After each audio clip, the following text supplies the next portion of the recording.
محترم سامعین، السلام علیکم ورحمۃ اللہ وبرکاتہ۔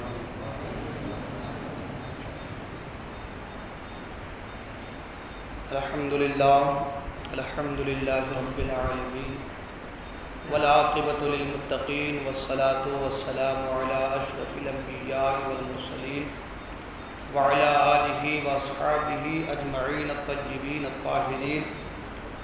اما بعد فاعوذ باللہ من الشیطان الرجیم، بفضلک بسم اللہ الرحمن الرحیم۔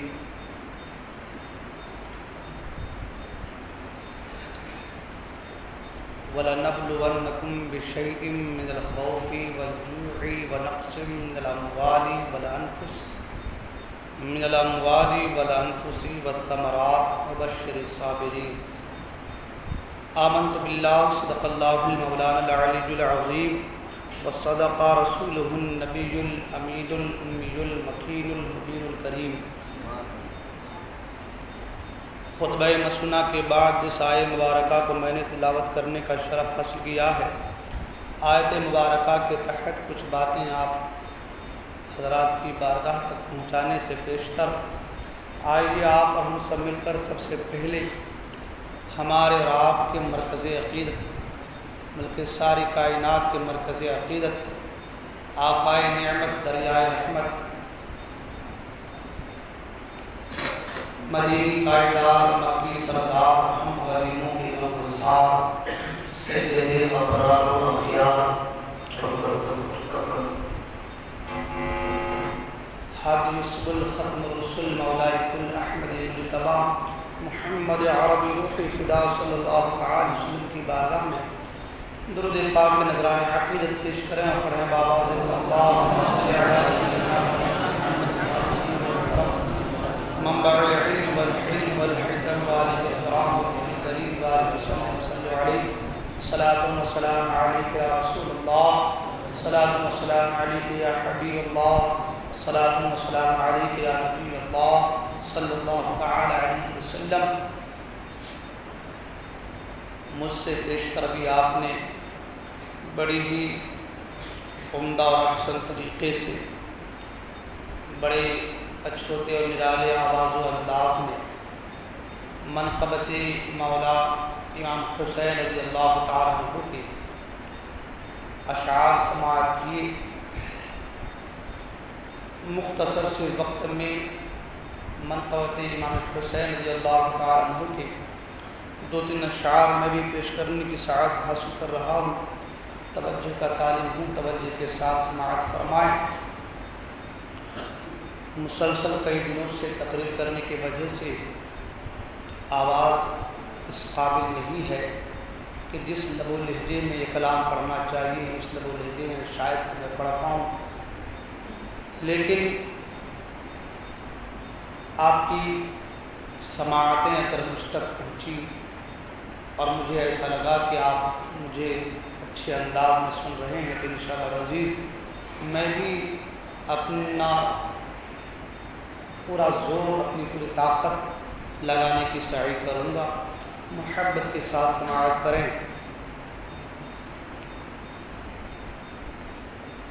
عرش کا تارا، عرش کا تارا بن کے چمکنا، عرش کا تارا بن کے چمکنا، سب کے بس کی بات نہیں، عرش کا تارا بن کے چمکنا، سب کے بس کی بات نہیں، پیارے نبی کی گود میں جانا، پیارے نبی کی گود میں جانا، سب کے بس کی بات نہیں،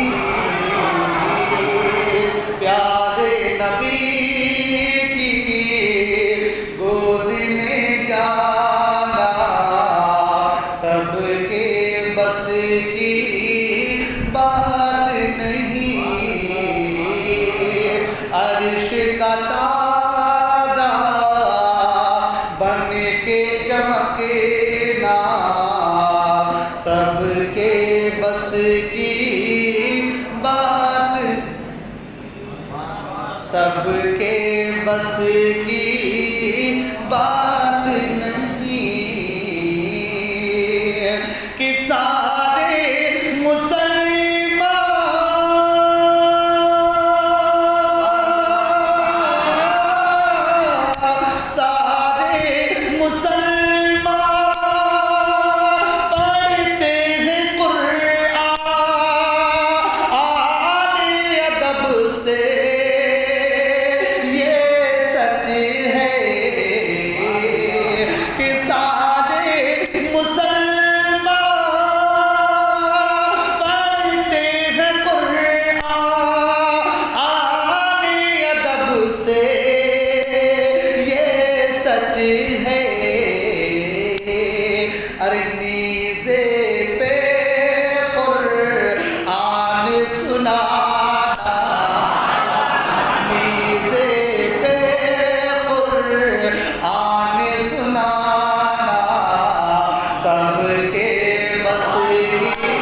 سب کے بس کی بات نہیں،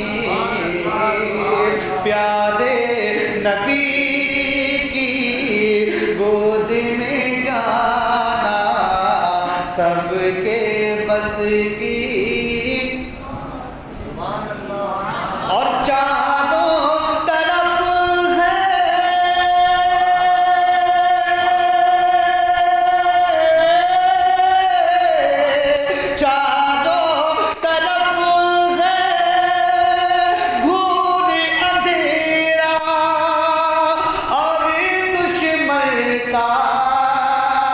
خطرہ ہو کہ چاروں طرف ہے گور اندھیرا اور دشمن کا خطرہ ہو، ایسے میں اسلام بچا،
کے بس کی بات نہیں، پیارے نبی کی گود میں جانا سب کے بس کی بات نہیں۔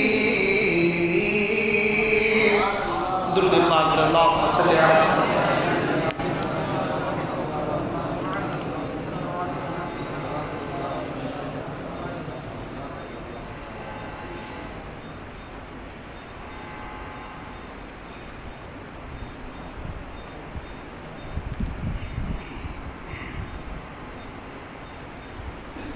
نبی اور آل نبی کی بارگاہ میں ایک بار اور درود پاک پڑھیں صلی اللہ علیہ وسلم۔ صلاۃ و سلام علیک یا رسول اللہ صلی اللہ علیہ وسلم۔ شاہ است حسین، بادشاہ است حسین، دین است حسین، دین پناہ است حسین، سردار ندا دست در دست یزید، حقا کے بنائے لا الہ ہست حسین، حقا کے بنائے لا الہ ہست حسین۔ قتل حسین اصل میں مرگ یزید ہے، قتل حسین اصل میں مرگ یزید ہے۔ اسلام زندہ ہوتا ہے ہر کربلا کے بعد، اسلام زندہ ہوتا ہے ہر کربلا کے بعد۔ نہ مسجد میں نہ بیت اللہ کے دیواروں کے سائے میں، نہ مسجد میں نہ بیت اللہ کے دیواروں کے سائے میں، نماز عشق ادا ہوتی ہے تلواروں کے سائے میں، نماز عشق ادا ہوتی ہے تلواروں کے سائے میں۔ زندہ ہو جاتے ہیں جو مرتے ہیں حق کے نام پر، زندہ ہو جاتے ہیں وہ جو مرتے ہیں حق کے نام پر۔ اللہ اللہ موت کو کس نے مسیحا کر دیا، اللہ اللہ موت کو کس نے مسیحا کر دیا۔ حضرات محترم، محرم الحرام شریف کی مجلس کی یہ 11ویں شب ہے، اور آج کی مجلس کا یہ سلسلہ انشاءاللہ العزیز آج اختتام تک پہنچے گا۔ پہلی محرم الحرام سے لے کر کے اب تک روزانہ آپ حضرات اس محفل خیر میں، اس محفل نور میں ذکر شہدائے کرب و بلا کو سماعت کرنے کا آپ حضرات تشریف لائے۔ آپ سبھی حضرات کا تہہ دل سے میں شکریہ ادا کرتا ہوں، اور مولا کائنات کی بارگاہ میں دعا کرتا ہوں کہ اللہ تبارک و تعالی اپنے محبوبین کے طفیل ہم تمام کے تمام گناہ صغائر و کبائر کو معاف فرمائے، اور دارین کی سعادتوں سے ہم تمام کو مالا مال فرمائے۔ لائق مبارکباد وہ بچے بھی ہیں، وہ لوگ بھی ہیں جنہوں نے اس محفل خیر کے اہتمام کے لیے اپنا قیمتی وقت، اپنا مال، اپنا سب کچھ قربان کیا۔ اللہ تبارک و تعالیٰ ان کے اس جذبات کو قبول فرمائے، اور ان کی زندگیوں کو خوشگوار بنائے، اور زندگیوں کے تمام تر پریشانیوں کو جو آنے والی ہیں، جو آ چکی ہیں، سب کو دفع عطا فرمائے، اور اہل بیت اطہار کا صدقہ و اتار نصیب فرمائے۔ محترم حضرات،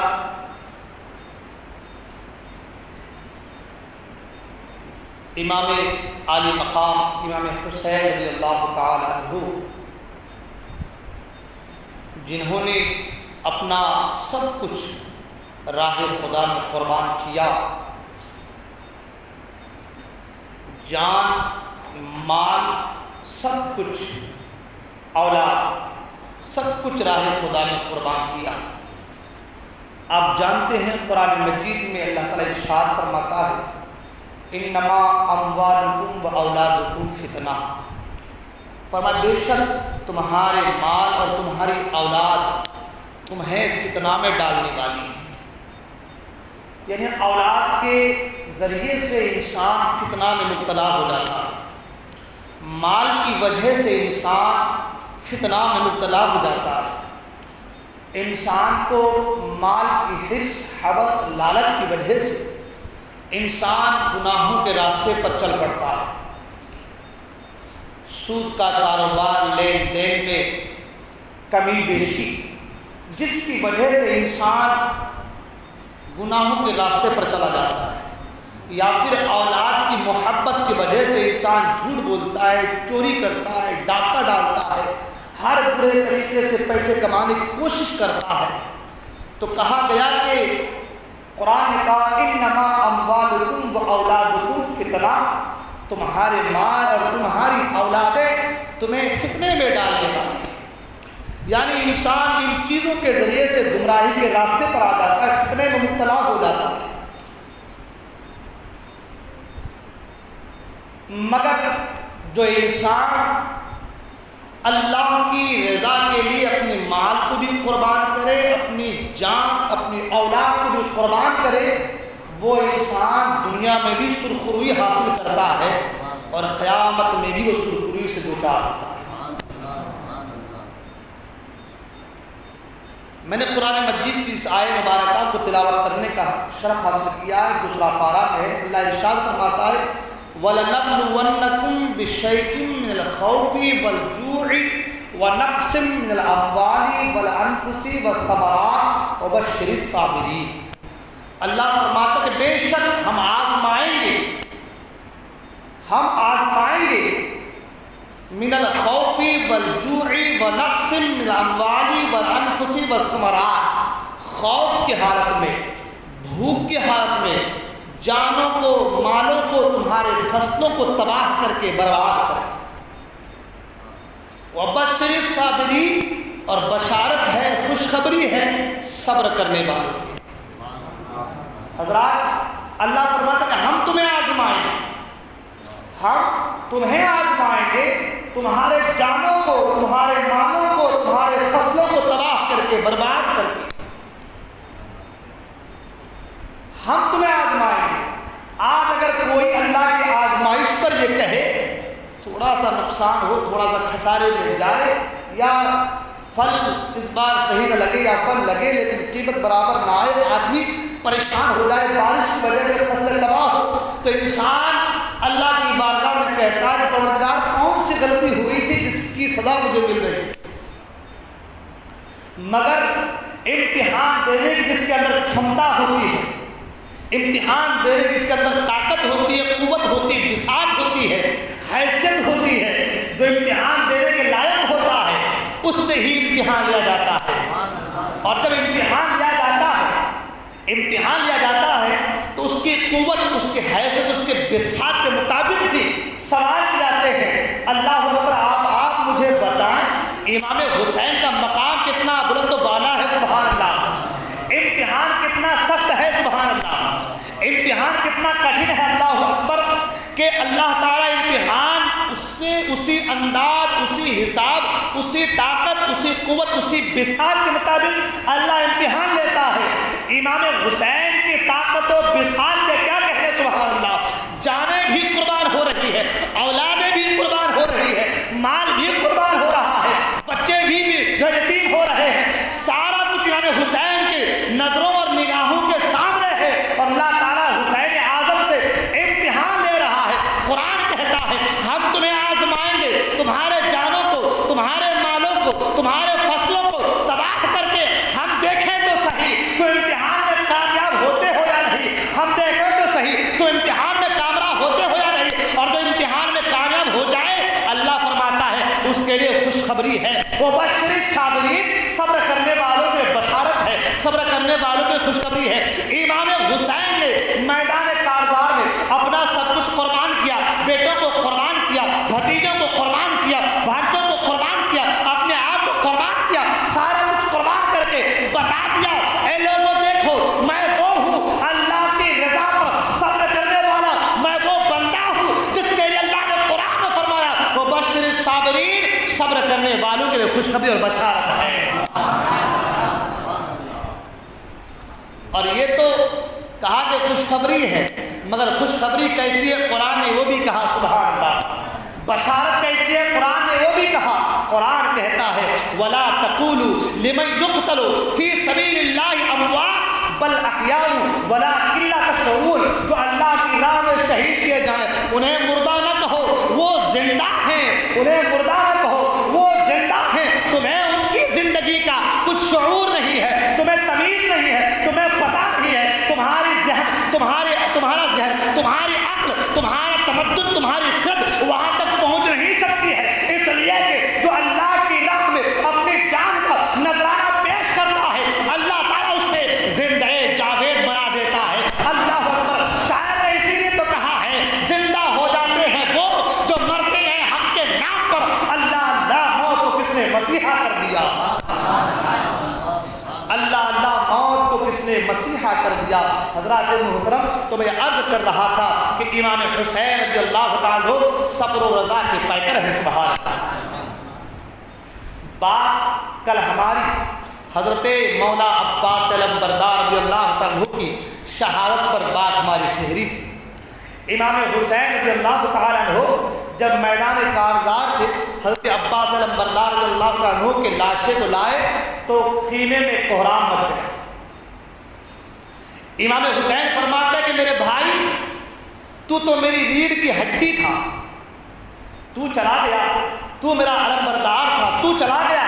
میرے بھائی میرے جھنڈے کو کون سنبھالے گا؟ علم کو کون سنبھالے گا؟ اللہ اکبر. وہ امام اللہ اکبر کبھی بیٹے کے لاشے کو لا رہے ہیں، کبھی بھتیجے کے لاشے کو لا رہے ہیں، کبھی بھانجے کے لاشے کو لا رہے ہیں. اور آج عالم یہ کہ اب اس وقت اپنے بھائی علمبردار کے لاشے کو لائے ہیں. سبحان اللہ. اللہ اکبر. عباس علمبردار کے لاشے کو لائے ہیں. خیمے میں کوہرام مچا ہوا ہے، بیویاں رو رہی ہیں. امام حسین رضی اللہ عنہ صبر کی تلقین کرتے ہیں کہ پھر خیمے سے ایک معصوم سے بچے کی تڑپنے کی آواز آتی ہے. بیویاں قریب آتی ہیں، کہتی ہیں اے امام عالی مقام، یہ چھوٹے سے معصوم سے بچے کا تڑپنا دیکھا نہیں جاتا. 3 دن کا بچہ ہے، ماں کا دودھ بھی سوکھ چکا ہے. 6 مہینے کا بچہ ہے، 3 دن سے پیاسا ہے، ماں کا دودھ بھی سوکھ چکا ہے. اللہ اکبر. پیاس کی وجہ سے بچہ اپنے پاؤں رگڑ رہا ہے. اللہ اکبر. تڑپ رہا ہے. آپ مجھے بتائیں اگر ایک دن ہمیں پانی نہ ملے تو پیاس کی وجہ سے ہمارا کیا حال ہوتا ہے؟ گلا سوکھ جاتا ہے، ہماری زبان سے ہماری باتیں بھی صاف نکلتی نہیں ہے. عالم یہ ہوتا ہے پیاس کی شدت کی وجہ سے ہم تڑپ جاتے ہیں. میں نے پہلے بھی کہا تھا 14-15 گھنٹے کے روزے ہوتے ہیں تو عالم یہ ہوتا ہے کہ ہم شہری میں اتنا پیٹ بھر کھاتے بھی ہیں، خوب ڈٹ کے پانی بھی پیتے ہیں، لیکن جیسی ظہر کی نماز جو ہے مکمل ہوتی ہے اس کے بعد سے ایسا لگنے لگتا ہے، کہتے حضرت آج روزہ بہت لگا ہے، اب کیا کرو، برداشت کے باہر ہے. حضرت ہوٹ سوکھ چکے ہیں، پتہ نہیں کیا ہوا تھا، آج شہری بھی میں اچھا کیا ہوں لیکن معلوم نہیں کیا ہو گیا. اتنی پیاس کی شدت اس سے پہلے کبھی محسوس نہیں ہوئی. آپ مجھے بتائیں آپ شہری کے وقت کھائے پیے ہیں اور عصر کے بعد، میں آپ سے مراد آپ کو نہیں کہہ رہا ہوں، اس آپ میں بھی شامل ہوں، میرا بھی یہی حال ہے. شہری میں کھائیں، ظہر کے بعد عالم یہ ہو پیاس کی وجہ سے گلا سوکھ جائے، پیاس کی وجہ سے ہونٹ سوکھ جائے، پیاس کی وجہ سے ہم تڑپنے لگے، انتظار کرنے لگے کہ کب آذان ہو، کب جو ہے افطار کا وقت ہو، کب روزہ کھولوں. اور جیسے ہی افطار کا وقت آتا ہے اور مؤذن آذان کہتا ہے، آذان پکارتا ہے یا یہ کہتا ہے کہ افطار کیجئے تو پھٹکے سے پہلے شربت پر ہمارا ہاتھ جاتا ہے، پہلے شربت پیو، پہلے دل کو ٹھنڈا کرو. آپ مجھے بتائیں ہم صبح کو پانی پیے ہیں، صبح کو کھانا کھائے ہیں اور پھر شام ہوتے ہوتے ہمارے ہاتھ ابتر ہو جاتی ہے، مگر وہ 6 مہینے کا بچہ اللہ اکبر 3 دن سے پیاسا ہے. اللہ اکبر. آپ اپنے آپ کو اس جگہ پر رکھ کر سوچیں کہ ہم صبح کو کھائے پیے ہیں، شام تک ہمارا حال اتنا بدتر ہو جاتا ہے، اتنا ابتر ہو جاتا ہے کہ ہمیں پیاس کی وجہ سے ہم کراہنے لگتے ہیں، پیاس کی وجہ سے ہم تڑپنے لگتے ہیں. ہمارا دل یہ چاہتا ہے جلدی سے آزان ہو، ہمارا دل یہ چاہتا ہے جلدی سے جو ہے آواز آئے کہ روزہ کھولو، مگر اللہ اکبر 6 مہینے کا معصوم سا بچہ اللہ اکبر 3 دن ہو گئے ہیں، پیاس کی وجہ سے تڑپ رہا ہے، پاؤں چلا رہا ہے، ہاتھ مار رہا ہے. بچے کے تڑپنے کو ماں دیکھے تو کیسے دیکھے؟ ماں تو ماں ہوتی ہے. اللہ اکبر. وہ ماں جو 9 مہینے اپنے بچے کو اپنے پیٹ میں رکھتی ہے، پھر 9 مہینے کے بعد بڑی مشکل سے جو ہے بچے کو دنیا میں لاتی ہے اور اس کے بعد اپنے خون کو دودھ کی شکل میں پلا کر کے پروان چڑھاتی ہے. اس ماں کے دل پہ کیا گزر رہی ہوگی، اس ماں کا جو ہے ماں کے دل پہ کیا گزر رہی ہوگی، اس ماں کا دل کیا کہہ رہا ہوگا۔ 3 دن سے بچہ کچھ پیا نہیں ہے، پیاس کی وجہ سے پاؤں مار رہا ہے، ہاتھ مار رہا ہے۔ بیویاں کہتی ہیں اے امام عالی مقام، اس چھوٹے سے بچے کے تڑپنے کو نہیں دیکھا جاتا، بڑوں کی پیاس تو سمجھ میں آتی ہے، زبان سے کچھ کہہ بھی سکتا ہے، کچھ بول بھی سکتا ہے، مگر یہ بچہ زبان سے کچھ بول نہیں پا رہا ہے، جو ہے پیاس کی وجہ سے ہاتھ پاؤں مار رہا ہے۔ اے امام عالی مقام، اس بچے کو لیجئے اور لے کر کے ان بدبختوں کے پاس جائیے، ہو سکتا ہے کہ اس چھوٹے سے بچے پر ان یزیدیوں کو رحم آ جائے اور پانی کے چند قطرے دے دیں۔ اللہ اکبر۔ امام حسین کہتے ہیں کہ میں لے کر تو جاتا ہوں، مگر مجھے معلوم ہے کہ لوگ پانی کا ایک قطرہ بھی حلق پر نہ ٹپکائیں گے، مگر اتمام حجت بھی ضروری ہے۔ امام عالی مقام رضی اللہ عنہ اس بچے کو لیتے ہیں، امام علی اصغر کو اپنے جو ہے گود میں لیتے ہیں اور ہاتھوں میں لینے کے بعد میدان کارزار میں جاتے ہیں، اور کارزار میں جانے کے بعد کہتے ہیں اے یزیدیو سنو، اگر مجرم ہوں تو میں تمہارا مجرم ہوں، اگر دشمن ہوں تو میں تمہارا دشمن ہوں، اگر تم مارنا چاہتے ہو تو مجھے مارنا چاہتے ہو، اگر تم خون بہانا چاہتے ہو تو میرا خون بہانا چاہتے ہو۔ میرے چھوٹے سے بچے نے تمہارا کیا بگاڑا ہے، میرے چھوٹے سے بچے نے تمہارا کیا بگاڑا ہے۔ اے یزیدیو سنو، اگر آج تم نے میرے اس چھوٹے سے بچے کے حلق پر اگر 2 قطرے پانی کے ٹپکا دیے، میں وعدہ کرتا ہوں کل میدان محشر میں اپنے نانا جان سے کہہ کر کے تمہیں حوض کوثر سے سیراب کر دوں گا، جام کوثر سے سیراب کر دوں گا۔ اللہ اکبر۔ مگر وہ یزیدی جن کے دل پتھر سے بھی زیادہ سخت ہو چکے تھے، اللہ اکبر، آج ہمارے گھر میں اگر کوئی آدمی ایسا آ جائے جس سے ہماری دشمنی ہے، جو ہمارا دشمن ہے، اگر وہ آ جائے پیاس کی شدت سے تڑپ رہا ہے، ہمارا دشمن ہے، مگر پھر بھی ہم پانی پلائیں گے، اس لیے کہ یہ آدمی جان سے جا رہا ہے، جان جو ہے روح قبض سے انسری سے پرواز کرنے والی ہے، دشمنی اپنی جگہ ہے، لیکن انسانیت میں ایک کوئی چیز ہوا کرتی ہے، چلو چند قطرے پانی کے دے دیتے ہیں۔ مگر اللہ اکبر، وہ لوگ کتنے سنگ دل تھے، وہ لوگ کتنے ظالم تھے۔ ایک چھوٹا سا بچہ 3 دن سے پیاس سے تڑپ رہا ہے، امام فرماتے ہیں دشمنی ہے تو مجھ سے ہے، مارنا چاہتے ہو تو مجھے مارنا چاہتے ہو، خون بہانا چاہتے ہو تو میرا خون بہانا چاہتے ہو، میرے اس چھوٹے سے بچے نے کیا بگاڑا ہے۔ سنو، اگر آج تم نے 2 قطرے میرے اس بچے کے حلقوں پر ٹپکا دیے، میں وعدہ کرتا ہوں کل میدان محشر میں نانا جان سے کہہ کر کے تمہیں جام کوثر سے سیراب کر دوں گا۔ اللہ اکبر۔ مگر وہ بدبخت جن کے دل پتھر سے زیادہ سخت ہو چکے تھے، پانی تو نہ ملا، حرملہ بن کاہل نام کا ایک شخص اس طریقے سے نشانہ باندھ کے تیر مارا کہ تیر حضرت علی اصغر کے ننھے سے حلقوم کو چھیدتا ہوا امام حسین کے بازو میں پیوستہ ہو گیا۔ اللہ اکبر۔ امام حسین کے بازو میں پیوستہ ہو گیا۔ اللہ اکبر۔ امام حسین رضی اللہ تعالیٰ عنہ اس تیر کو اپنے ہاتھ سے پکڑتے ہیں اور کھینچ کر نکالتے ہیں۔ جب تیر حضرت امام علی اصغر کے حلقوم سے باہر نکلتا ہے، خون کا ایک فوارہ اچھل پڑتا ہے، امام حسین اس خون کو ہاتھ میں لیتے ہیں، رب کی بارگاہ میں عرض کرتے ہیں پروردگار عالم، اگر تیری یہی جو ہے تیری جو ہے اسی میں رضا ہے تو حسین بھی تیری اسی ادا پہ راضی ہے۔ پروردگار عالم، یہ تو ایک علی اصغر ہے، اگر سینکڑوں علی اصغر ہو تو حسین ایک ایک کر کے تیری بارگاہ میں قربان کرنے کو تیار ہے، اگر تو اسی میں راضی ہے تو حسین بھی اسی میں راضی ہے۔ اللہ اکبر۔ یہ حسین اعظم کا صبر ہے، یہ حسین اعظم کا استقلال ہے، یہ حسین اعظم کا صبر ہے۔ اللہ اکبر۔ اس جگہ پر اگر وقت کا کوئی سب سے بڑا سورما بھی ہوتا، رستم زمانہ بھی ہوتا، تو اس کے پاؤں بھی تزلزل ہو جاتے، وہ بھی کہتا چلو تو صحیح، چند لمحے کے لیے بیعت کر لیتے ہیں، چند لمحے کے لیے مان لیتے ہیں، مگر واہ حسین تیری عظمتوں کو سلام، واہ حسین تیری رفعتوں کو سلام، تیرے صبر کو سلام، تیرے استقلال کو سلام، تیری بزرگی کو سلام، تیری تقویٰ کو سلام، تیرے عدل کو سلام، تیرے انصاف کو سلام، تیرے صبر کو سلام۔ اللہ اکبر۔ اپنا سب کچھ قربان کرنا گوارا ہے، لیکن شریعت محمدی پر آج آ جائے امام حسین کو یہ گوارا نہیں ہے۔ اپنا سب کچھ دینا گوارا ہے، مگر شریعت محمدی پر آنچ آ جائے گوارا نہیں ہے۔ آج لوگ کہتے ہیں بھائی یہ حضرتوں کی بات ہے، ہمیں کیا ہے، وہابیوں کے رشتہ داری کر لیتے ہیں بھائی، کیا ہے، دیکھیں کہ حضرتوں کی بات ہے، یہ حدیثوں میں آیا ہوگا، دیکھ لیتے ہیں۔ ارے حسین سے سیکھو، اسلام کس چیز کا نام ہے، اسلام کہتے کسے ہیں، یہ حسین سے سیکھو، یہ تمہیں کربلا سے ملے گا۔ جان دے دی مگر کسی فاسق کے ہاتھ پر ہاتھ نہیں دیا، کہا مجھے سر کٹانا گوارا ہے، یہ مجھے کبھی گوارا نہیں ہے۔ جس دن تمہارا کیریکٹر، جس دن تمہارا اخلاق، جس دن تمہارا کردار حسینی ہو جائے گا، خدا کی قسم وہابیوں کا نکاح کرنا تو درکنار، ہاتھ ملانا بھی تمہیں گوارا نہیں ہوگا۔ کردار لو تو حسین سے لو، سبحان اللہ۔ سب کچھ قربان کر رہے ہیں مگر دین محمدی پر آنچ آئے، ایک فاسق کے ہاتھ پر ہاتھ دے دے۔ آج تو وہابی کے ہاتھ میں ہاتھ دیا جا رہا ہے، فاسق کے ہاتھ پر ہاتھ دینا گوارا نہیں۔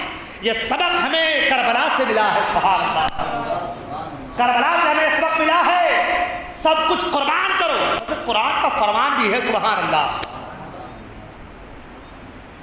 لا تجد قوم یؤمنون باللہ والیوم الآخر یوادون من حاد اللہ ورسولہ ولو كانوا آباءهم او ابناءهم او اخوانهم او عشیرتهم اولئک کتب فی قلوبهم الایمان وأیدهم بروح منہ۔ میرے محبوب ان سے کہہ دیں یہ مومنوں کی قوم میں سے نہیں ہے، یہ مومن نہیں ہے۔ کون؟ باللہ والیوم الآخر، جو اللہ کو مانتے ہیں اور آخرت کو مانتے ہیں۔ یوادون من حاد اللہ ورسولہ، مگر اللہ کے رسول کے دشمنوں سے دوستی کرتے ہیں۔ اللہ پر ایمان ہے، آخرت پر ایمان ہے، مگر رسول کے دشمنوں سے دوستی ہے، تو قرآن کہتا مومن نہیں ہے، قرآن کہتا مسلمان نہیں ہے۔ اور آگے قرآن نے یہ بھی کہا وَلَوْ كَانُوا آبَاءَهُمْ أَوْ أَبْنَاءَهُمْ أَوْ إِخْوَانَهُمْ أَوْ عَشِيرَتَهُمْ، اگر کہ وہ تمہارے باپ کیوں نہ ہو گئے، اگر وہ تمہارے بھائی کیوں نہ ہو گئے، اگر وہ تمہارے بیٹے کیوں نہ ہو گئے، اگر کہ وہ تمہارے رشتہ دار کیوں نہ ہو جائے، کوئی بھی ہو، اگر وہ بددین ہے، گمراہ ہے، دشمن رسول ہے، تو اس سے ناتا توڑ لو، رشتہ توڑ لو۔ یہ میں نہیں کہتا، قرآن کہتا ہے، قرآن میں نہیں کہتا میرے بھائی، قرآن کہتا ہے۔ آج لوگ دین کو ہنسی مذاق کھیل بنا لیے، تماشا بنا لیے ہیں، چند لمحے کی بات ہے، نکاح کر لو، بعد میں پھر ٹھیک ہو جائے گا۔ لوگ بولیں گے بھی تو 4 دن بولیں گے، بعد میں سب کے منہ بند ہو جائیں گے۔ کسی کے منہ بند کرنے کے نکاح مت کرو۔ اللہ اس کے رسول کو اپنے جو ہے اللہ اور اللہ کے رسول کی محبت کو اپنی نگاہوں کے سامنے رکھ کر کے فیصلہ کرو۔ آج چند لوگوں کے منہ کو بند کر لو گے، کل میدان محشر میں کس کس کے منہ بند کرو گے، کل میدان محشر میں کیا جواب دو گے؟ آج کی نہیں، اس دن کی فکر کرو، اس لیے کہ آج تو کوئی بھی زندگی گزار لے گا، کیسے بھی گزار لے گا، حساب تو وہاں ہونا ہے، حساب تو وہاں ہونا ہے، اور حساب جب وہاں ہونا ہے تو پھر حساب اسی کا اچھا ہوگا جس کا رسول سے تعلق اچھا ہوگا۔ رضا کل سے اب وجد کرتے گزریے کہ ہے رب سلم صدائے محمد۔ دل میں محبت ہوگی تو صدا بھی ہوگی تمہارے، سبحان اللہ، رب حبلی امتی، رب حبلی امتی۔ اور اگر دل میں محبت نہ ہوگی تو صدا کیسے ہو پائے گی؟ اس لیے اگر چاہتے ہو پل صراط سے صحیح سے گزرنا تو پھر رب حبلی امتی کی صدائیں سننا چاہتے ہو تو پھر اپنا رشتہ انہی سے کرو جو رسول والا ہے، سبحان اللہ۔ بات میری کہاں سے کہاں چلے گی، اگر اس موضوع پہ گفتگو کروں تو 2 گھنٹہ اسی میں گزر جائے گا میرا۔ لیکن میں یہ عرض کرنا چاہتا ہوں کہ امام حسین نے کیا ہمیں سلیقہ دیا، کیا طریقہ دیا، کیا درس دیا ہے، کیا سبق دیا ہے۔ سبق یہ دیا ہے سب کچھ گوارا ہے، لیکن اسلام پر آنچ آئے، کیا ضرورت تھی ان کو بیٹوں کو، بھتیجوں کو، بھانجوں کو قربان کرنے کی، بیویوں کو ودوا کرنے کی، بیوہ کرنے کی، بچوں کو یتیم کرنے کی؟ کیا ضرورت تھی جان کی قربانی دینے کی؟ ارے ایک بار ہاتھ دے دیتے، ایک بار ہاتھ دے دیتے، سارا معاملہ خلاص ہے نا بھائی؟ یہی تو چاہتا تھا کہ ہاتھ دو، ایک بار ہاتھ دے دیتے، سارا معاملہ خلاص ہو جاتا۔ مگر اللہ اکبر، نہیں، ہم رسول کے گھرانے والے ہیں، سبحان اللہ۔ ہمارا کردار اگر بہتر نہ ہو تو کردار کن کا بہتر ہوگا؟ جو رسول کے سائے عاطفت میں رہے ہو، رسول کی سرپرستی میں، جو رسول کے سامنے پروان چڑھے ہو، ان کا کردار بہتر نہ ہوگا تو کن کا کردار بہتر ہوگا؟ کردار بتایا کہ سنو ہمیں سب کچھ گوارا ہے، لیکن فاسق کے آگے جھکنا گوارا نہیں ہے۔ ابھی کہا وقار صاحب نے کہ یزیدیوں نے جب تیغ تولے، حسین سجدے میں گر کے بولے، مدینے والوں گواہ رہنا نماز میری قضا نہیں۔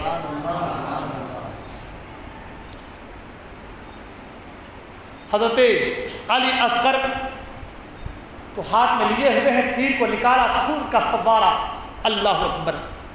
بچہ خاموش، تڑپ تڑپ کر ہاتھوں میں جان دے دی، بچہ خاموش۔ اب جب امام حسین پلٹ رہے ہیں، بیویاں سمجھ رہی ہیں بچہ خاموش ہے، اب سے پہلے تو رو رہا تھا، تڑپ رہا تھا، اب بچہ خاموش ہے، اس کا مطلب پانی مل گیا ہوگا، پانی مل گیا ہوگا، بچہ خاموش ہے، کیونکہ جب گیا تھا تو تڑپ رہا تھا، بلک رہا تھا، ہاتھ پاؤں مار رہا تھا، ہاتھ پاؤں نہیں مار رہا، خاموش ہے، اس کا مطلب یہ ہے کہ پانی مل گیا ہوگا، اللہ اکبر۔ امام حسین بچے کو لائے اور لا کر کے شہربانوں کے پاس دیے اور کہا کہ دیکھو یہ ننھی جان بھی اللہ کی بارگاہ میں قربان ہے۔ جب ماں نے اپنے بچے کو دیکھا، اللہ تڑپ گئی، میرے لال، میرے جگر کے ٹکڑے، تجھے بھی پانی کے قطرے نہ ملے، اللہ اکبر۔ آنکھوں میں آنسو ہے۔ اب عالم یہ ہے کہ کوئی نہ بچا، نہ علی اکبر ہے، نہ علی اصغر ہے، نہ اونو محمد ہے، نہ عباس علمبردار ہے، نہ امام قاسم ہے، نہ عبداللہ ہے، نہ مسلم بن اوسجہ اسدی ہے، نہ حبیب بن مظاہر ہے، نہ زہیر بن قین ہے، کوئی بھی نہیں ہے۔ اب امام حسین تن تنہا ہے، بس ایک صاحبزادہ جنہیں دنیا عابد بیمار امام زین العابدین کے نام سے آتی وہ ہے۔ بس امام زین العابدین بستر پر ہے، بیمار ہے، نقاہت و کمزوری کا یہ عالم کہ بستر سے اٹھنا چاہتے اٹھ نہیں پا رہے، مگر پھر بھی نیزے کو پکڑ کر کھڑے ہوئے اور کہا ابا جان، پاؤں لڑکھڑا رہے ہیں، ابا جان آپ نہ جائیں کہ میں جاتا ہوں، میرے سارے بھائی شہید ہو گئے، میرے بھائی سب شہید ہو گئے، اب میں کیا کروں، ابا جان مجھے جانے دیں۔ امام حسین فرماتے نہیں بیٹا، تم جاؤ گے تو کیسے چلے گا، تم سے تو میری نسل چلنی ہے، اللہ اکبر، میری امانتیں جو ہے وہ تمہیں پہنچنے والی ہے، تمہارے ذریعے سے دوسروں تک پہنچنے والی ہے، تم تو امین ہو، میرے بیٹے تمہیں جانے کی اجازت نہیں ہے، یہ لوگ میرے خون کے پیاسے ہیں، اب میں جا رہا ہوں۔ امام حسین رضی اللہ تعالیٰ عنہ کہا کہ میرا وہ کپڑا لاؤ جو میں اپنے کپڑوں کے نیچے پہنتا ہوں، کہ اگر لڑتے لڑتے اوپر کا کپڑا کٹ بھی جائے تو نیچے کا کپڑا جو ہے محفوظ رہے، جس کی وجہ سے سطر جو ہے رنگینا، کپڑا پہنا، اوپر سے کپڑا پہنا، اور سرکار اقرار صلی اللہ علیہ وسلم کا عمامہ شریف اپنے سر پہ سجایا، ذوالفقار حیدری کو اپنے پاس رکھا، اللہ اکبر، جعفر طیار کا نیزہ لیا اور گھوڑے پر سوار ہوئے، بیویوں سے کہا کہ میرا آخری سلام لو، الوداعی سلام، سب رو رہے ہیں، اس لیے کہ امام حسین کے جانے کے بعد اب ان کا سہارا کون بنے گا، بے آب و گیا بیابان میں ہے، کوئی پرسان حال نہیں ہے، ان مقدس بیویوں کا دیکھ بھال کون کرے گا، ان کا سہارا کون بنے گا، انہیں پانی کی ضرورت ہو، انہیں کسی چیز کی ضرورت ہو، پھر اتنے دشمن حملہ بول دے، ان کا سہارا کون بنے گا، آنکھوں سے آنسو روا ہے۔ امام حسین صبر کی تلقین کرتے ہیں، بہن زینب سنو، سب کچھ کرنا، بال نہ نوچنا، نوحہ خاری نہ کرنا، ماتھا نہ پیٹنا، یہ ہمارے گھروں کی شان نہیں ہے، یہ ہمارے گھر والوں کی شان نہیں ہے، بہن زینب صبر کرنا، دنیا والوں کو پیغام دینا کہ دیکھ میرا سب کچھ قربان ہوا، میرے بیٹے قربان ہوئے، میرے بھتیجے قربان ہوئے، میرا بھائی حسین قربان ہوا، لیکن میں صبر رضا کا پہاڑ بنی کھڑی رہی۔ اللہ اکبر، صبر کی تلقین کرتے ہیں۔ کچھ علماء کرام سے میں نے سنا، یہاں تک فرمایا گیا کہ جب امام حسین گھوڑے پر سوار ہوئے تو گھوڑا کو آگے بڑھانا چاہتے، گھوڑا آگے بڑھ نہیں رہا، گھوڑا آگے بڑھ نہیں رہا۔ امام حسین کہتے گھوڑے کیا بات ہے، کیا تو ڈر گیا، آگے کیوں نہیں بڑھتا، رک کیوں گیا، بڑھتا کیوں نہیں؟ گھوڑا بار بار اپنے منہ کو زمین کی طرف کرتا، زمین کی طرف کرتا۔ امام حسین نے جب زمین کی طرف جھانک کر دیکھا تو کیا دیکھا کہ سیدہ سکینہ گھوڑے کے پاؤں کو لپٹی ہوئی ہے، گھوڑے کے پاؤں سے لپٹ گئی ہے، اور کہتی ہے گھوڑے میرے باپ کو نہ لے کر جا، اس لیے کہ جو بھی وہاں گیا ہے واپس نہیں آیا، گھوڑے میرے باپ کو لے کر کے نہ جا، جس لیے کہ جو بھی گیا ہے واپس نہیں آیا ہے، گھوڑے میرے باپ کو لے کر جائے گا تو میں کس کے سینے پر سر رکھ کر سوؤں گی، گھوڑے میرے باپ کو لے کر جائے گا تو قصے اور کہانیاں رات میں سوتے وقت سنوں گی، گھوڑے میرے باپ کو لے کر کے جائے گا تو مجھے سہارا کون دے گا، مجھے دلاسا کون دے گا، میں باپ کسے کہوں گی، اے گھوڑے نہ میرے باپ کو لے کر کے نہ جا۔ اللہ اکبر۔ امام حسین رضی اللہ تعالیٰ گھوڑے سے نیچے اترتے ہیں، سیدہ سکینہ کو لیتے ہیں اور بہن زینب کو دیتے ہیں اور کہتے بہن زینب میری بیٹی کا خیال رکھنا، اللہ تمہارا محافظ ہے، اللہ تمہارا نگہبان ہے۔ الوداع سلام کرتے ہیں اور میدان کارزار میں پہنچتے ہیں۔ میدان کارزار میں پہنچنے کے بعد امام حسین رضی اللہ تعالیٰ اتمام حجت کی تقریر فرماتے ہیں۔ حمد و صلوات کے بعد کہتے ہیں لوگوں مجھے پہچانو میں کون ہوں، مجھے پہچانو میں کون ہوں، میں علی کا بیٹا ہوں، میں فاطمہ کا نور عین ہوں، میں نبی کا نواسا ہوں، میں وہ ہوں جس کے تعلق سے میرے نانا کہا کرتے تھے، آقا فرمایا کرتے تھے کہ حسین مجھ سے ہے، میں حسین سے ہوں۔ میرے نانا جس کے تعلق سے کہا کرتے تھے کہ جب میں حسین کو سونگھتا ہوں تو مجھے جنتی پھولوں کی خوشبو آتی ہے، میرے نانا میرے تعلق سے کہا کرتے تھے اگر جنتی جوانوں کے سردار کو دیکھنا ہے تو میرے حسین کو دیکھ لو۔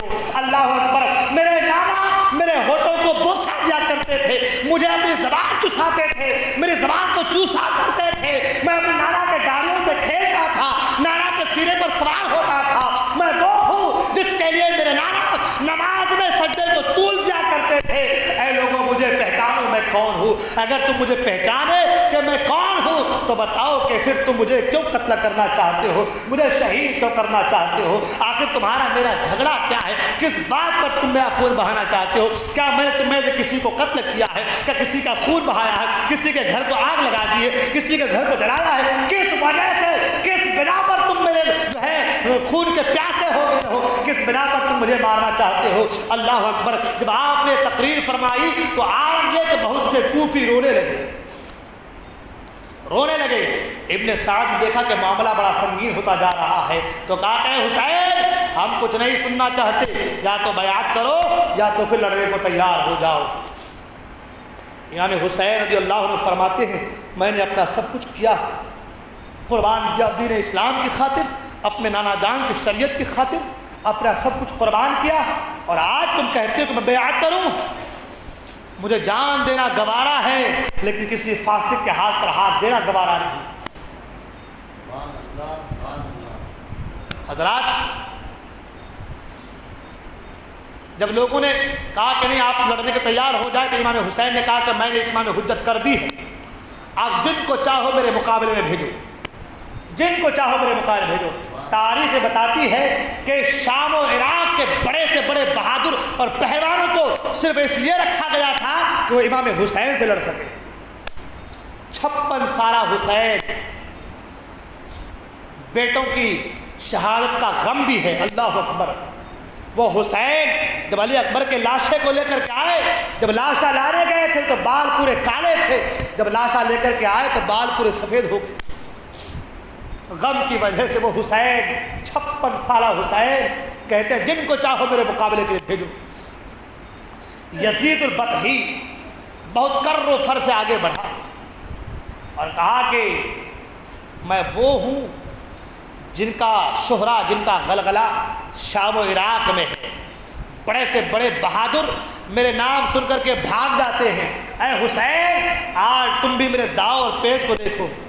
حسین فرماتے ہیں کہ اے یزید البطحی تمہارے داؤ پیچ تم نے کسی اور کو دکھائے ہوں گے، ہمارے رگوں میں فاتح خیبر کا خون ہے، ہمارے رگوں میں علی مرتضیٰ کا خون ہے، تمہاری اوقات ہمارے سامنے مکھی اور مچھر کی طرح ہے۔ وار کیا، آپ نے وار کو روکا، ایک ایسا وار نے کہا وار کیا کہ 2 ٹکڑے کر دیے، دوسرا آیا اسے بھی ٹکڑے، تیسرا آیا۔ تاریخ میں بتاتی ہے کہ آپ نے لاشوں کے انبار لگا دیے، لاشوں کے انبار لگا دیے۔ 3 دن کا بھوکا پیاسا مدینے کا مظلوم مسافر، بچوں کی شہادت کا غم، بھائیوں کی شہادت، بیٹوں کی، بھتیجوں کی، اور حضرت علی کی شان سبحان اللہ۔ شاعر نے کہا ہے نا وہ خود شہید ہیں بیٹے نواسے پوتے شہید، علی کی شان یہ گانا حضور جانتے ہیں۔ اور علی کے بیٹے کا عالم یہ ہے کہ بھائی بھی شہید، بیٹا بھی شہید، بھانجا بھی شہید، اللہ اکبر، بھتیجے بھی شہید، سب شہید ہیں، اللہ اکبر، خود بھی شہید، خود تو سید الشہداء، شہیدوں کے سردار، سبحان اللہ۔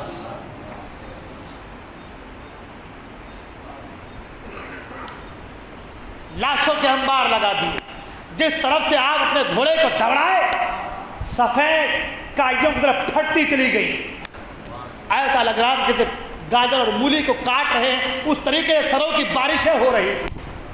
آپ مجھے بتائیں جو 3 دن سے بھوکا پیاسا ہو، اتنے غم سے نڈھال ہو، اگر ان کی بہادری کا یہ عالم ہے، اگر پانی ملتا تو کیا حال ہوتا؟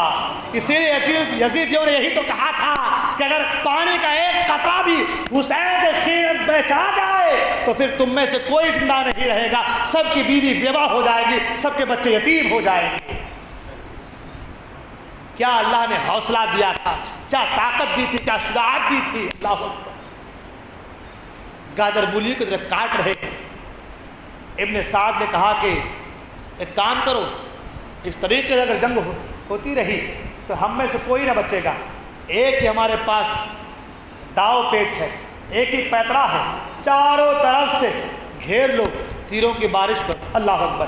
اب عالم یہ ہے ایک ساتھ ہزاروں تیریں چل رہی ہیں، ایک ساتھ ہزاروں تیریں چل رہی ہے، تلواروں کی بارشیں ہو رہی ہے، نیزے چل رہے ہیں۔ عالم یہ کہ ایک تیر امام حسین کی مقدس پیشانی پر آ کر لگا، وہ مقدس پیشانی جسے سرکار بارہا چوما کرتے تھے، اللہ جسے بارہا سرکار چوما کرتے تھے، آج نبی کی امت، نبی کے نواسے کے اسی مقدس پیشانی پر تیر مار رہی۔ ابن سنان نے ایسا نیزہ مارا کہ نیزہ امام حسین کے جسم کے اس پار سے اس پار ہو گیا۔ 72 زخم تیروں کے، تلواروں کے، نیزے کے، برشیوں کے، بھالے کے آپ کے جسم ناظرین پر لگے۔ آپ گھوڑے سے نیچے اتر آئے، لوگوں سے کہا کہ آج دن کون سا ہے؟ کہا جمعہ کا ہے۔ وقت کون سا ہے؟ کہا کہ جمعہ کا ہے، آخری وقت ہے۔ کہا میرے نانا جان کی امت جمعہ کی نماز ادا کر رہی ہوگی، لہذا مجھے بھی نماز ادا کر لینے دو۔ بس آپ وضو کیا کرتے؟ خون ہی سے آپ نے وضو فرمایا، اللہ اکبر، اور پھر سجدے میں گئے۔ جب سجدے میں گئے تو خولی بن یزید یا شمر ذی الجوشن نے آپ کے سر مبارک کو تن سے جدا کر دیا۔ انا للہ و انا الیہ راجعون۔ شاعر نے کہا جس نے حق کربلا میں ادا کر دیا، اپنے نانا کا وعدہ وفا کر دیا، کر لیا نوش جس نے شہادت کا جام، اس حسین ابن حیدر پلاک و سلام، اس حسین ابن حیدر پلاک و سلام۔ امام حسین رضی اللہ عنہ کی شہادت ہوئی۔ شہادت کے بعد امام حسین کے مقدس نعش پر گھوڑے دوڑائے گئے، اللہ اکبر۔ ظلم کی انتہا میرے دوست، ظلم کی انتہا۔ سر مبارک کو کاٹ کر علیحدہ کیا گیا اور نعش مبارک پر گھوڑے دوڑائے گئے، اس طریقے سے کہ جسم کی ہڈیوں کا چکنا چور، ہڈیوں کو چکنا چور کر دیا، اللہ اکبر۔ اس کے بعد جب یہ معاملہ ہوا تو اللہ تبارک و تعالی نے بھی ایسا عذاب نازل فرمایا کہ مورخین لکھتے ہیں 7 دن تک خون کی بارش ہوتی رہی، اللہ اکبر۔ 7 دن تک خون کی بارش ہوتی رہی، آسمان پورا لال ہو گیا، سرخ ہو گیا، ایسا اندھیرا چھا گیا کہ دن میں تارے نظر آ رہے تھے، اللہ اکبر۔ رات اور دن کا پتہ ہی نہیں چلتا تھا، یہاں تک کہ بیت المقدس میں بھی جب کسی پتھر کو اٹھاتے تو اس پتھر کے نیچے سے تازہ خون نکلتا تھا، جب کسی پیڑ کو کاٹتے تو اس سے تازہ خون نکلتا تھا۔ 7 دن تک آسمان سے خون کی بارش ہوتی رہی، اللہ اکبر۔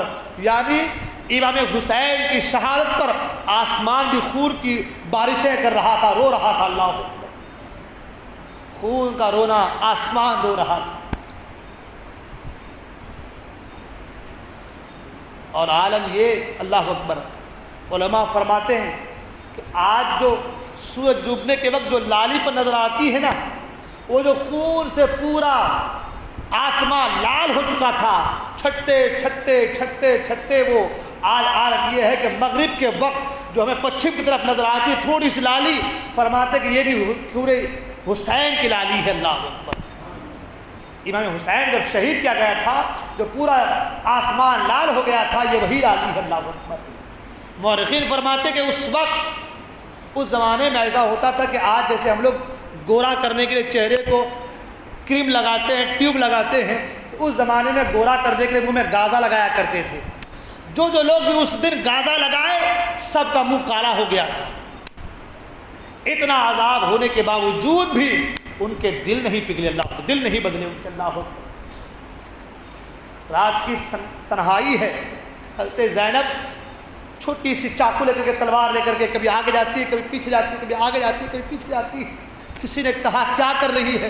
کہا اب تو کوئی مرد نہیں کہ پہرا دے، اس لیے تلوار لے کر کبھی آگے جا رہی کبھی پیچھے جا رہی ہوں کہ اہل بیت کے ان گھرانے کا، اہل بیت کے مقدس جو ہے شہزادوں کا، شہزادیوں کا، ان کی مقدس بیویوں کا دیکھ بھال کون کرنے والا ہے۔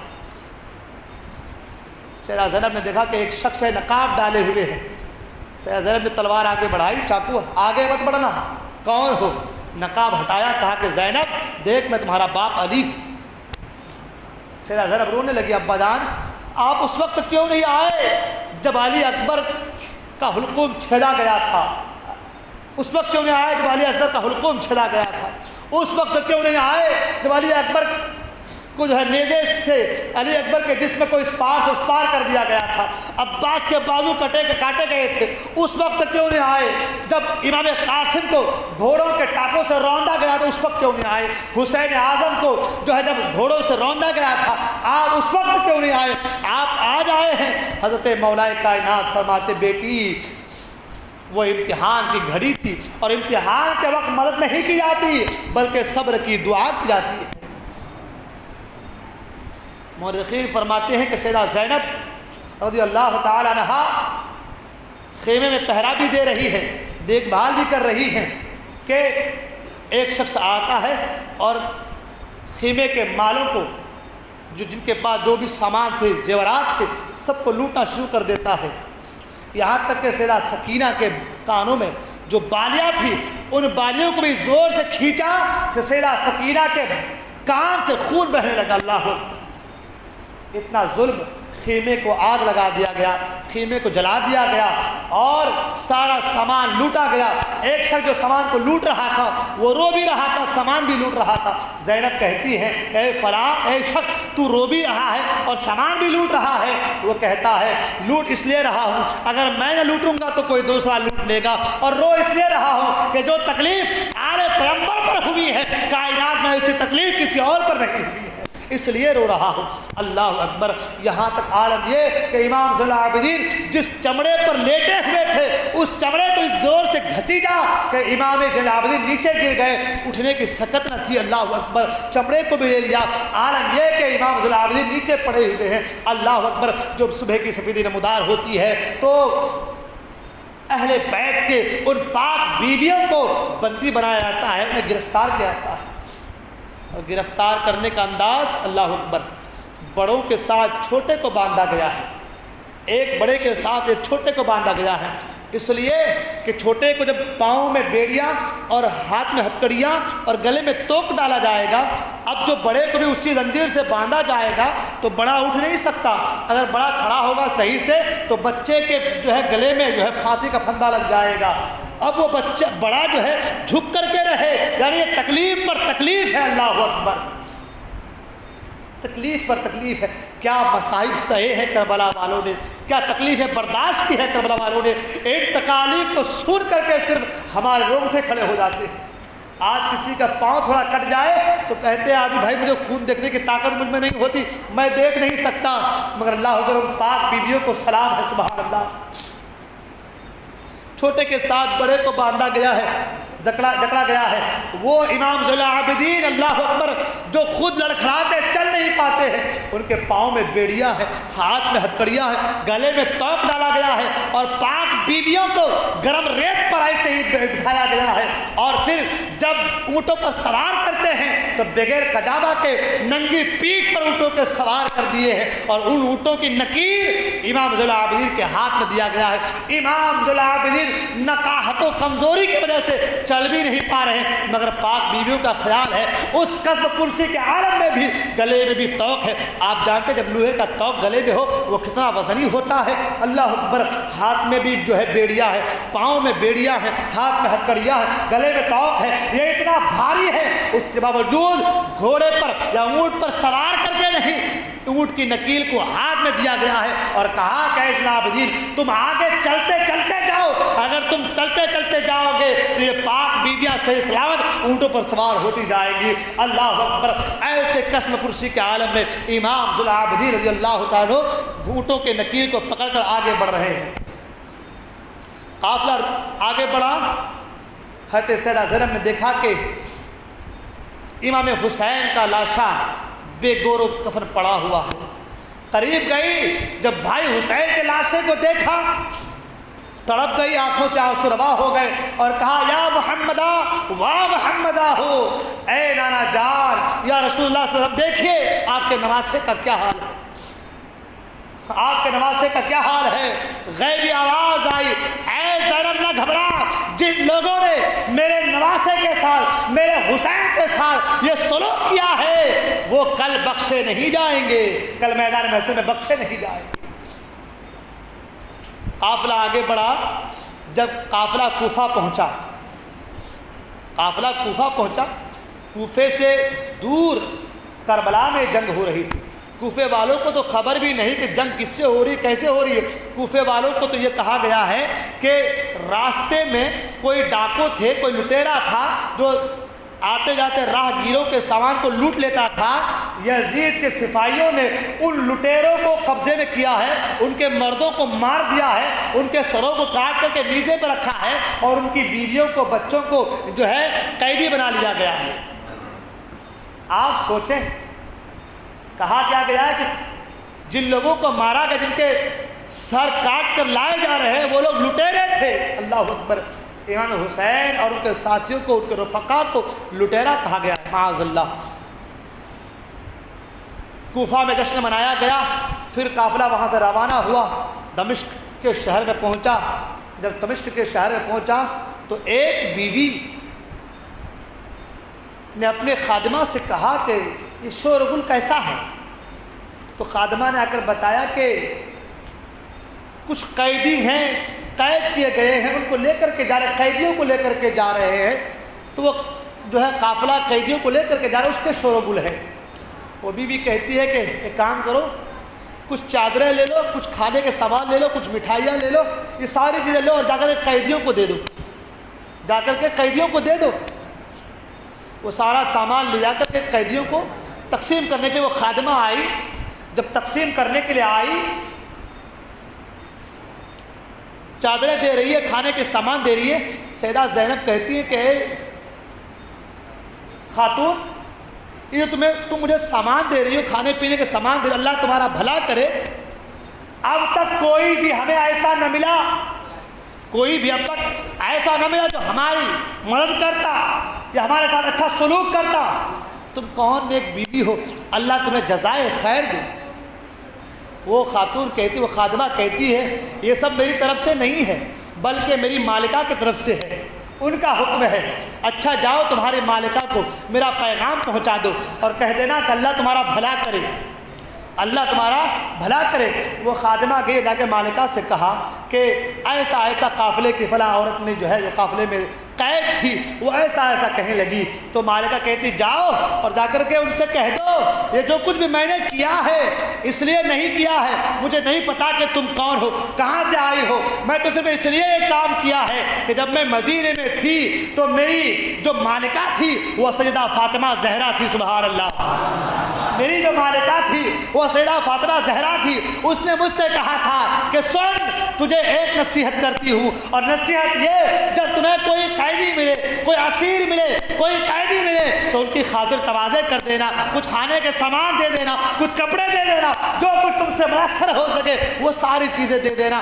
خادمہ نے آ کر کے سیدہ زینب سے یہ ساری باتیں کہی۔ سیدہ زینب کہتی ہیں اللہ اللہ، ذرا جاؤ تو صحیح، تمہارے مالکہ کو بلا کر کے لاؤ۔ وہ خادمہ جاتی ہے، مالکہ کو بلا کر آتی ہے۔ سیدہ زینب کہتی ہے اے نیک بی بی خاتون، بتاؤ تو صحیح تم کون ہو؟ وہ کہتی ہے مجھے نہیں پتا کہ آپ کون ہیں، میں مدینے میں تھی۔ کہا کن کے یہاں تھی؟ مدینے میں میں سیدہ فاطمہ زہرا کی جو ہے باندھی تھی، ان کی خادمہ تھی، اور انہوں نے مجھ سے یہی کہا تھا کہ اے فلانی سنو سنو، میں ایک نصیحت کرتی ہوں، اگر کوئی قیدی مل جائے تو میں جو ہے انہیں کھانا دے دینا، کچھ کپڑے دے دینا۔ اللہ اکبر۔ سیدہ زینب کہتی ہے اچھا یہ بتاؤ کیا تم حضرت فاطمہ کے کسی لال کو جانتی ہو، ان کے بیٹوں کو جانتی ہو؟ کہا ہاں ہاں، اس وقت حسنین کریمین چھوٹے چھوٹے تھے۔ اللہ اکبر۔ نہ جانے آج کہاں ہے، کس حال میں ہے، کئی سال ہو گئے ان کو میں دیکھ نہیں پائی ہوں، کئی سال ہو گئے ان سے کبھی میرا سامنا نہیں ہوا۔ ہاں ان کی ایک بیٹی بھی تھی جن کا نام سیدہ زینب تھا۔ اللہ اکبر۔ سیدہ زینب کہتی ہے اے فلانی تم جاننا چاہتے ہو حسین کہاں ہے؟ وہ دیکھو جو نیزے پر سر ہے وہ حسین کا سر ہے، اور جس چھوٹی سی بچی کی تم بات کرتی ہو وہ چھوٹی سی بچی زینب وہ میں خود ہوں۔ اللہ اکبر۔ جب سیدہ زینب نے یہ کہا تو اس مقدس خاتون کی آنکھوں سے آنسو روا ہو گئے، دونوں گلے مل کر رونے لگے۔ اللہ اکبر۔ یہ حال ہوا ہے کربلا والوں کے ساتھ، یہ حال ہوا ہے اہل بیت اطہار کے مقدس بیویوں کے ساتھ۔ کوئی محبت سے پیش آیا ہے تو کوئی نفرت کا اتنا بڑا گھرونا جو ہے سلوک کیا ہے کہ پوری دنیا جو ہے انگشت بدندہ ہو گئی ہے۔ اللہ اکبر۔ کربلا کا یہ مظلوم مسافر اور کربلا کے جو ہے یہ مسافر ایک بعد دیگر آگے بڑھتے ہیں، دمشق پہنچتے ہیں، یہاں تک کہ یزید کے دربار میں پہنچتے ہیں۔ پھر جو ہے یزید جو ہے امام حسین کے سر کو تشت پر رکھ کر کے لکڑی سے امام حسین کے مقدس ہونٹوں پر مارتا ہے۔ اللہ اکبر۔ وہاں پر سرکار کے ایک صحابی موجود تھے، اس نے کہا کہ یزید خدا کی قسم تو بدبخت ہے، ان مقدس ہونٹوں پر لکڑی نہ مار۔ میں نے بارہا دیکھا کہ سرکار ان مقدس ہونٹوں کو چوما کرتے تھے، جن مقدس ہونٹوں کو سرکار چومے ان پہ آج لکڑی ماری جا رہی ہے۔ اللہ اکبر۔ اور یہ سارا کچھ میرے دوست آپ تک دین اسلام کو صحیح معنی میں پہنچانے کے لیے ہے، ہم تک دین اسلام کو صحیح طریقے سے پہنچانے کے لیے ہے۔ جو سارا ظلم ستم جو برداشت کیے ہیں صرف ہماری اور آپ کی خاطر برداشت کیے ہیں۔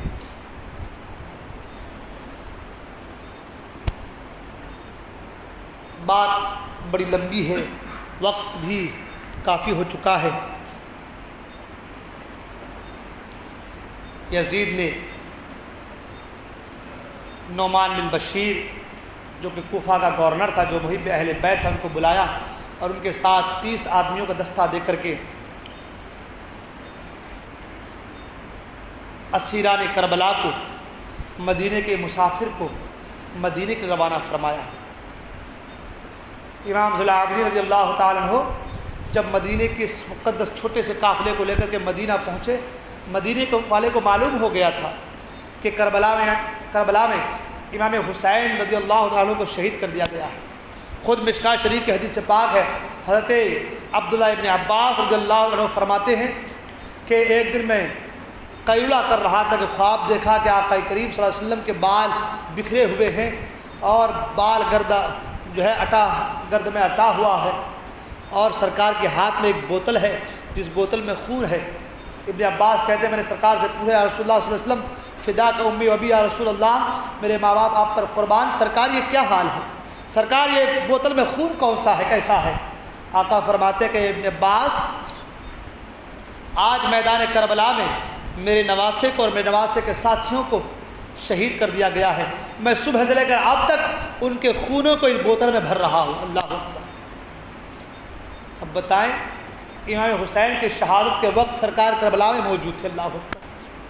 بچانا چاہتے تھے تو بچا سکتے تھے، مگر امتحان جو ٹھہرا تھا، سبحان اللہ، امتحان میں مدد نہیں کی جاتی، امتحان میں کامیابی کی دعا کی جاتی ہے۔ مدینے کا یہ قافلہ، اللہ اکبر، جب دمشق سے مدینہ پہنچا تو سب سے پہلے قافلہ سرکار کے روضہ اقدس پر پہنچا۔ جب سرکار کے روضہ اقدس پر پہنچا قافلہ، امام ذی العابدین جو اب تک صبر کا پہاڑ بنے ہوئے تھے، جیسے سرکار کے روضے پر پہنچے صبر کا پیمانہ لبریز ہو گیا اور پھوٹ پھوٹ کر رونے لگے اور کہا نانا جان آپ کے نواسے کا حال کیا ہے، سماعت کیجیے۔ اللہ اکبر۔ نانا جان آپ کے نواسے کا حال دیکھے، ان لوگوں نے آپ کے نواسے کے ساتھ کیا سلوک کیا ہے، نانا جان دیکھے آپ کے نواسے کا کیا حال ہے۔ تاریخ یہ بتاتی ہے کہ امام حسین رضی اللہ عنہ کے سر کو حضرت فاطمہ زہرا اور امام حسن رضی اللہ عنہ کے مزار اقدس کے بعد جنت البقیع میں دفن کیا گیا، جبکہ ان کے مختلف روایات ہیں۔ اس کے بعد ان خبیثوں کی خباثت یہیں پر کم نہ ہوئی، بلکہ یزید نے مسلم بن عقبہ کو 20,000 کا لشکر دے کر کے بھیجا اور کہا کہ جاؤ مدینے پر حملہ کر دو۔ آج جو لوگ یزید کو رضی اللہ عنہ کہتے ہیں نا، یزید کو امیر المومنین کہتے ہیں نا، ان کو شرم آنی چاہیے اور چلو اور پانی میں ڈوب کر مر جانا چاہیے۔ وہ مدینہ سبحان اللہ جن کے تعلق سے آقا فرمائیں من زار قبری وجبت لہو شفاعتی، جس نے میرے قبر کی زیارت کی اس کے اوپر میری شفاعت واجب ہوگی نہ ہو۔ وہ مدینہ سبحان اللہ جس مدینے پر مرنے کی دعا تابعین کریں، صحابی کریں، تبع تابعین کریں، اولیاء کریں، اقطاب کریں، اغواث کریں، اوتاد کریں، وقت کے تاجدار کریں، اس مدینے پر مسلم بن عقبہ کی سرپرستی 20,000 کا لشکر دے کر روانہ کیا اور کہا کہ جاؤ مدینے پر حملہ کرو۔ مدینے پر حملہ کیا گیا۔ تاریخ یہ بتاتی ہے 700 صحابہ کو قتل کیا، شہید کیا گیا، 700 صحابہ اور 10,000 ایسے لوگوں کو جو ہے شہید کیا گیا، قتل کیا گیا۔ مدینے کے پاک بیویوں کو اپنے لشکروں پر 3 دن کے لیے حلال کر لیا اللہ صلی اللہ علیہ وسلم۔ ایسی بات ہے کہ جن کو بتاتے ہوئے رونگٹے کھڑے ہوئے دل گھبرانے لگتا ہے۔ اللہ اکبر۔ مسجد نبوی شریف میں گھوڑے باندھے گئے، سرکار کے روضے پر گھوڑے باندھے گئے، گھوڑوں کے لید اور پیشاب سے مسجد نبوی کا حال ایسا کر دیا گیا کہ مسجد نبوی میں 3 دن تک اذان اور نماز نہیں ہوئی۔ آج لوگ ان کو مسلمان اور جو ہے ان کو امیر المومنین اور ان کو جو ہے رضی اللہ عنہ کہتے ہیں۔